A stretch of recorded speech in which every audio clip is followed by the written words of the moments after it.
राधे राधे मेरी YouTube family. तो चलिए आज मैं आपके साथ शेयर करने जा रही हूँ मोदक की रेसिपी। केवल 2 चीज़ों से ही इनको बना के तैयार कर लेंगे। तो मैं यहाँ पर आपको दिखा रही हूँ ये मिल्क पाउडर का पैकेट। तो ये एवरीडे का है और 200 ग्राम का पैकेट है। मतलब आ जाता है करीब 100-125 रुपये करीब का आ जाता होगा, इतना ही समथिंग है। तो जैसे कि मिल्क पाउडर है, मैंने इसमें करीब 2-3 चम्मच के जितना मिल्क पाउडर बचा लिया था और बाकी का सारा मिल्क पाउडर मैंने इस कढ़ाई में डाल लिया था। इसमें डाल लिया था मैंने करीब 200 ग्राम के जितना दूध और 2 टीस्पून के जितनी या फिर 1 टेबल स्पून के जितना में घी डाल लेना है। घी हमें ज़रूर से डालना है क्योंकि जो मिल्क पाउडर होता है ना, उसमें फ़ैट नहीं होता है और फैट का होना बहुत ही ज़्यादा ज़रूरी है, तभी मोदक खाने में टेस्टी लगते हैं। मैंने यहाँ पर कच्चे दूध का इस्तेमाल किया है और पहले मैंने इसको अच्छे से मिला लिया है, क्योंकि अगर हम मिल्क पाउडर गर्म दूध में डालते हैं तो इसमें ना लम्स बनने का डर बना रहता है। तो मैंने उस डर को ख़त्म करते हुए पहले ही इसको अच्छे से मिक्स कर लिया है। चलिए गैस को ऑन कर देते हैं और रख देते हैं। गैस का फ्लेम हम मीडियम कर देंगे और इसको लगातार चलाना शुरू कर देंगे। हमें इसको जब तक चलाना है जब तक ये अच्छे से थिक नहीं हो जाता है या फिर कढ़ाई वगैरह को छोड़ने नहीं लगता है। तो देखिए इसे लगातार चलाते रहना है, नहीं तो इसमें बहुत जल्दी से लम्स भी बन जाएंगे और ये चिपकता बहुत ज़्यादा से है। आप देख रहे होंगे ना, कढ़ाई को चिपक गया है। इस काम को नॉन स्टिकी पैन में करना चाहिए, पर मेरा नॉन स्टिकी बर्तन में खाना बनाने का बिल्कुल भी मन करता ही नहीं है। तो मैं सारे ज़्यादा करके जितने भी अपना खाना या रेसिपी बनाती हूँ तो अपनी स्टील की कढ़ाई में ही बनाती हूँ।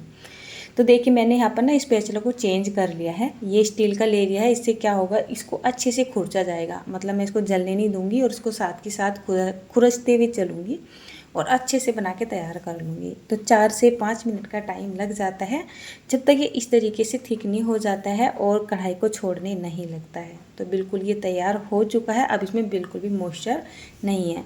हमें क्या करना है, इसको ठंडा कर लेना है। तो या तो आप इसको 2 घंटे के लिए ठंडा कर ले या फिर इसको 15 से 20 मिनट के लिए फ्रिज में रख दे, जल्दी से ठंडा हो जाता है। तो शाम का टाइम था, पहले मैंने खाना खा लिया है और इसको 25 मिनट के लिए फ्रिज में रख दिया था। तो बहुत ही अच्छे से ठंडा हो रहा है। यहाँ पर हम चीनी पीस लेते हैं क्योंकि इसमें पिसी हुई चीनी की ज़रूरत पड़ने वाली है। तो करीब मान सकते हो आप 180 ग्राम के जितना ये मिल्क पाउडर होगा और उसमें हमारी चली जाएगी कम से कम आधा किलो, यानी 500 से 600 ग्राम तक चीनी चली जाएगी।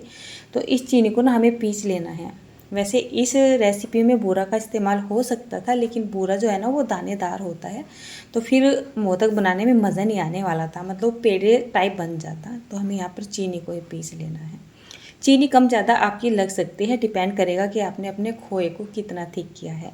यहाँ पर देखिए 20-25 मिनट के लिए जैसे मैंने इसको फ्रिज के अंदर छोड़ दिया था तो एकदम से ये थिक हो रहा है और बहुत ही ज़्यादा सॉफ्ट ये खोया बन के तैयार हुआ था।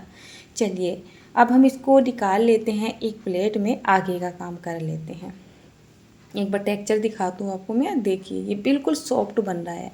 नॉर्मली जैसे हम घर पे मावा यानी कि खोया बनाते हैं ना, वो थोड़ा सा दानेदार बनता है, लेकिन ये खोया बहुत ही बढ़िया बन के तैयार हुआ है।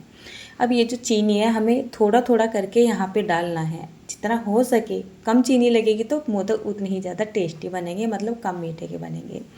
बाज़ार में नॉर्मली मोदक आते हैं तो बहुत ज़्यादा तेज़ मीठे के आते हैं, लेकिन मैं ये चाह रही हूँ कि घर पे मैं इन मोदक को बना रही हूँ तो मैं क्या करूँ, इनको बहुत ही हल्के मीठे के बनाऊँ। तो मैं कम से कम यहाँ पर चीनी का इस्तेमाल करूँगी। तो नॉर्मली तो मैंने 500 से 600 ग्राम के जितनी चीनी को पीस लिया था और यहाँ पर देखिए घी का डब्बा आ चुका है 2 लीटर का क्योंकि अब रेसिपी चलने वाली है मीठे वगैरह की और घी की ज़रूरत होगी, और मेरे घर का घी इतना नहीं है मेरे पास, मैं अपने घर के घी का इस्तेमाल कर सकूँ। तो ये पारस का घी भी अच्छा होता है। मैं इसमें कई सारी रेसिपी ट्राई कर चुकी हूँ, ठीक ठाक ही रहता है, बट घर का तो घर का ही होता है ना। तो देखिए मैंने इसको आटे की तरह गूँथ के तैयार कर लिया है और आपको मैं ये मोदक मोल्ड दिखा रही हूँ। मेरे पास 2 मोदक मोल्ड है। एक मोल्ड से मैंने पहले बनाए थे मोदक और एक ये वाला है। तो ये वाला मुझे बहुत ज़्यादा पसंद है, लेकिन ये ना मतलब साइज़ में बहुत ज़्यादा बड़ा है। 3 नंबर का ये मोदक मोल्ड है और इसमें बहुत सारा ये जो है मतलब कि क्या होता है ना, आटा सा आता है। मतलब इसमें बनाने के लिए हमें चीज़ें ज़्यादा चाहिए होती हैं। तो देखिए इसको इस तरीके से दबा दबा के भर देना और जब हम इसको आराम से खोलेंगे तो ये बहुत ही अच्छी शेप में आ जाता है। ये देखिए आप नीचे ध्यान कीजिएगा, नीचे कछुए की तरीके से आ रहा है, तो वो दूसरा मोदक मोल्ड है। तो मेरा बेटा बोल रहा था मम्मी इसमें बना दो छोटे छोटे, और इसमें ना बड़े बड़े से बनते हैं। तो बस वो बार बार यही बोल रहा था और मोल्ड को मेरे पास खिसका रहा था। तो देखिए ये चिपकते भी नहीं है और बहुत ही आसानी से बन भी जाते हैं। मैंने यहाँ पर इलायची पाउडर का इस्तेमाल नहीं किया है, वो इस वजह से नहीं किया है क्योंकि बच्चे मना कर रहे थे। वो इलायची पाउडर का टेस्ट कुछ कम ही पसंद करते हैं और आपने ज़्यादा करके देखा होगा कि मैं इलायची पाउडर बहुत ही कम डालती हूँ किसी भी मिठाई में, वो इसी वजह से डालती हूँ क्योंकि बच्चों को ना अच्छा नहीं लगता है। तो देखिए कितनी आसानी से निकलते जा रहे हैं। इनको बनाने के लिए हमें मोल्ड को घी से भी ग्रीस नहीं करना पड़ता है। वो थोड़ा बहुत अगर आपको साइड आउट लगे तो आप उसको थोड़ा सा सेक दे दें। तो इसी तरीके से हम सारे के सारे मोदक मोल्ड बना के, मोदक मोल्ड नहीं, मोदक बना के तैयार कर लेंगे। और दूसरा आपको मोल्ड दिखाई दे रहा है वो तैयार रखा हुआ है। जैसे ही मेरे यहाँ पर ये रेसिपी कंप्लीट हो जाएगी और जितना भी यहाँ पर ये खोया बचेगा उस खोए से वो मोदक ही बनने वाले हैं। तो चलिए मैंने यहाँ पर ये 6 मोदक बना के तैयार कर लिए। तो मेरी तो प्लेट कंप्लीट हो चुकी है। यहाँ लग चुकी है मेरी बिटिया रानी यासिका। तो इसका बड़ा मन करता है खाना वाना बनाने का, काम करने का। मतलब घर के काम करने का तो कम ही मन करता है, लेकिन ये भी कुछ मेरी तरीके से ही है।